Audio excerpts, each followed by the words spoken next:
ሰላም ጤና ይስጥልን። የተከበራችሁና የተወደዳችሁ ውድ የጊዜ ሬዲዮ ቤተሰቦቻችን የሐምሌ 9 የምሽት መረጃዎችን ይዘን ቀርበናል። ከመረጃዎቹ ጋር ይሄ ነው ወርቅዬ ነኝ። አብራችሁን ቆዩ። በአዲስ አበባ ከተማ ከ10 ወለል በላይ በሆኑ የጋራ መኖሪያ ቤቶች ላይ የነበረውን የአሳንሰር ሊፍት ችግር ለመፍታት ስራዎች እየተከናወኑ መሆኑን አስተዳደሩ አስታወቀ። የአዲስ አበባ ከተማ አስተዳደር ቤቶች ልማት ጽሕፈት ቤት ቢሮ ኃላፊ ወይዘሮ ቅድስት ወልደ ጊዮርጊስ በከተማዋ ምክር ቤት 5ኛ ዓመት የ10ኛ ዘመን 4ኛ መደበኛ ጉባኤ ላይ እንደገለጹት ቤቶች በግንባታ ወቅት የአሳንሰር እቅድ እንዳልነበራቸው አስታውሰዋል።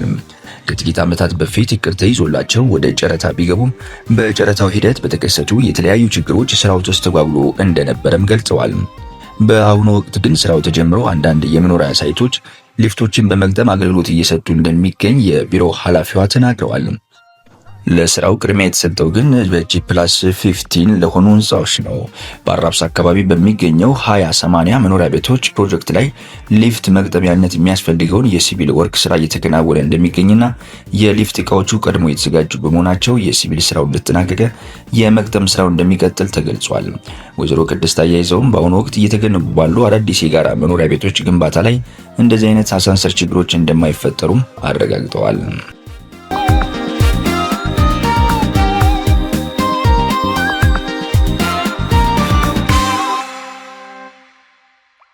በአማራ ክልል በ2018 በጀት ዓመት ከጥራጥሬና ቅባት እህሎች እንዲሁም ከቡና ወጪ ንግድ 726.7 ሚሊዮን ዶላር ገቢ ተገኝቷል አለ የክልሉ ንግድና ገበያ ልማት ቢሮ። የቢሮው ሰብልና ኢንዱስትሪ ግብዓቶች ዳይሬክተር አቶ ልንገረው ሀበሻ እንዳሉት በተጠናቀቀው በጀት ዓመት ከተለያዩ ምርቶች የተሻለ የውጭ ምንዛሬ ለማግኘት በትኩረት ተሰርቷል። በዚህም ከጥራጥሬ እህሎች ማሾ፣ አኩሪ አተር፣ አተርና በሎቄ እንዲሁም ከቅባት እህሎች ሰሊጥ፣ ኑግና ቡናን ጨምሮ ከ5.4 ሚሊዮን ኩንታል በላይ ምርት ለውጭ ገበያ መቅረቡን አንስተዋል። ምርቶቹ በተገቢው መንገድና በወቅቱ ወደ ኢትዮጵያ ምርት ገበያ መግባታቸውንና ወደ ውጭ ተልከው የውጭ ምንዛሬ ማምጣታቸውን ገልጸዋል። በበጀት ዓመቱም ከጥራጥሬና ቅባት እህሎች እንዲሁም ከቡና ወጪ ንግድ 726.7 ሚሊዮን ዶላር ገቢ መገኘቱን አመላክተዋል።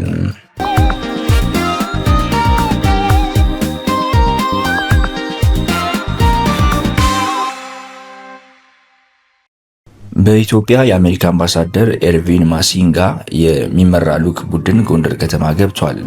የልዑክ ቡድኑ ከጎንደር አጼ ቴዎድሮስ አውሮፕላን ማረፊያ ሲደርስ የአማራ ክልል ከተማና መሰረተ ልማት ቢሮ ኃላፊ ዶክተር ሞላ መልካሙ እንዲሁም የጎንደር ከተማ አስተዳደር ተቀዳሚ ምክትል ከንቲባ ቻላቸው ዳኛው፣ የጎንደር ዩኒቨርሲቲ ፕሬዝዳንት አስራት አጸደወይን ጨምሮ ሌሎች የስራ ኃላፊዎች አቀባበል አድርገውላቸዋል።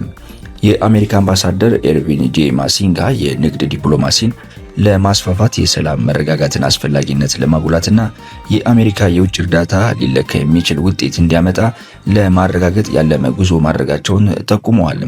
አምባሳደር ኤርቪን ማሲንጋ በጎንደር ከተማ ቆይታቸው ከከተማ አስተዳደሩ የስራ ኃላፊዎች ጋር በተለያዩ ጉዳዮች ይወያያሉ። የልዑክ ቡድኑ የጎንደር ዩኒቨርሲቲ የሰራቸው ያሉ ተግባራትና የፋሲል ጎንደር አብያተ መንግስታት ታሪካዊ ቦታዎችን ይጎበኛሉ ተብሎም ይጠበቃል።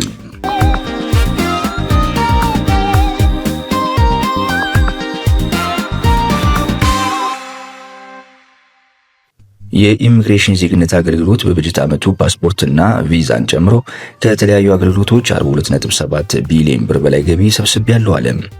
የአገልግሎቱ ዋና ዳይሬክተር ሰላማዊት ዳዊት በሰጡት መግለጫ እንዳሉት በበጀት ዓመቱ በአየርና በድንበር ለ7.2 ሚሊዮን ገቢና ወጪ መንገደኞች አገልግሎት ተሰጥቷል ብለዋል።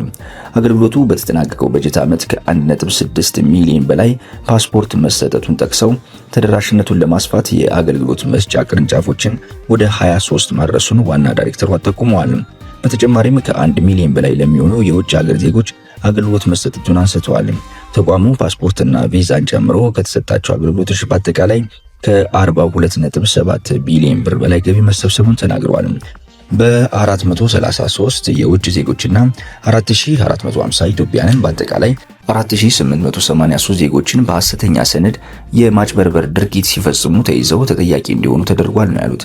በተጨማሪም 25407 ኢትዮጵያውያንና 29606 የውጭ ሀገር ዜጎች በህገወጥ መንገድ ወደ ሀገር ሊገቡና ሊወጡ ሲሉ ተይዘው እርምጃ መወሰዱን ገልጸዋል።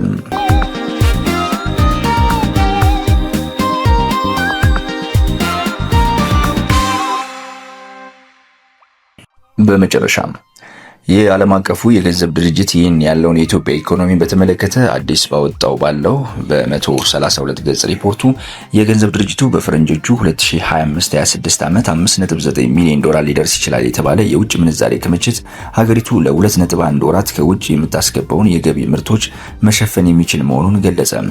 IMF በአውሮፓውያኑ 2026-27 ዓመት ደግሞ የሀገሪቱ የውጭ ምንዛሬ ክምችት ወደ 8.2 ቢሊዮን ዶላር ሊያድግ እንደሚችል አስታውቋል። መረጃው የዓለም አቀፉ የገንዘብ ድርጅት የተገኘ ነው። የተከበራችሁና የተወደዳችሁ ውድ አድማጮቻችን ለምሽት ያዝናቸው መረጃዎችን ይመስላሉ። በነገ ጠዋት መረጃ እስከምንገናኝ ቸር ቆዩልን።